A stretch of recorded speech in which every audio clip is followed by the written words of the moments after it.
Our power, our power, your power. Please resume your seats. Men and women of Uganda, I salute you for staying firm, even at a time like this when our nation is standing on a very shaky ground. Today, we come together yet again when our nation is facing one of the greatest contradictions of our time. The blood of men and women who paid the ultimate price to make sure that there is a restoration of democracy in Uganda is crying out and crying out loud. It continues to call upon the unfulfilled promises, the broken promises and the blatant lies that have been ongoing in our country. We have seen this throughout the 35 years of blood and tears under the repressive regime of blood and tears under President Museveni. When he moved to remove the age limit from the constitution and crown himself president for life, it began as a joke. In fact, he initially dismissed it. He denied it in the beginning, but it took only a few weeks before the parliament was raided. Members of parliament were bribed, and some of our people were killed fighting for the survival of the remaining of our constitutional order. Many of the Ugandans, you and I, thought that this was the worst we had seen. Nobody believed that there was any worse anybody would do to stay in power.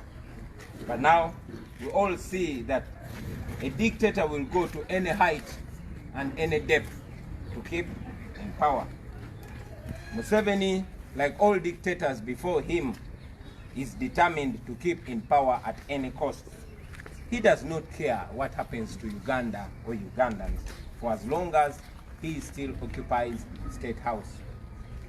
Fellow Ugandans, I'm reminding you that Museveni is at it once again. He recently met the Electoral Commission and he gave them orders to organize what he called a scientific election. Using the coronavirus as an excuse, he is banning public rallies and other aspects of a normal election as we all know them. I want to tell you that no Ugandan should be fooled into believing that Museveni is doing this for the safety of Ugandans. Because as we speak right now, most urban places are filled with people. No social distancing, no nothing. And if you want to prove the words I'm saying, you go to Chikubo, go to Natete, or go to any urban center that you can reach fast. We have seen normal elections going on, ladies and gentlemen. We've seen them in Malawi, we've seen them in Burundi, and as we speak right now, in America, a place that is much more affected by the COVID-19 pandemic, is having elections this year in 2020, and they are having normal elections.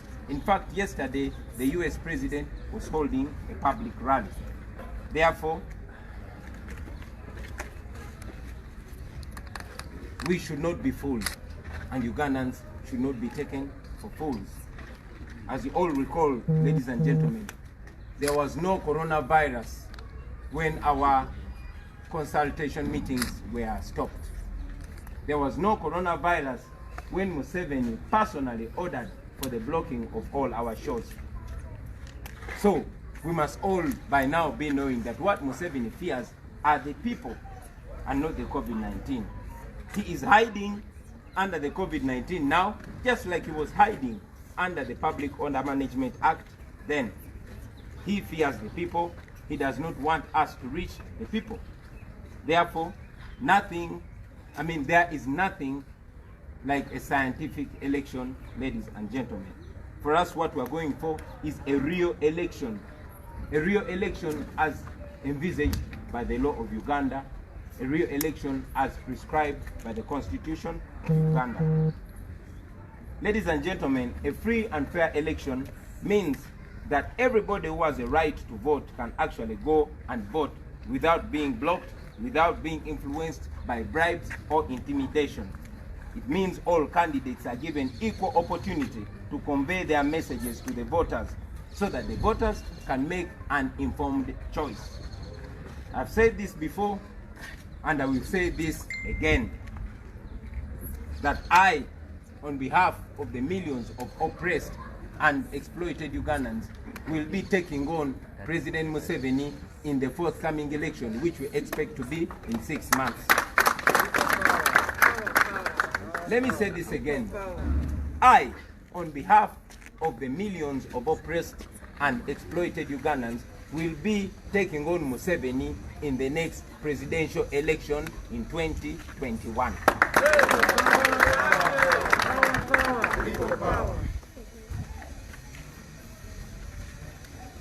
Let me also use this opportunity, ladies and gentlemen, to put President Museveni on notice.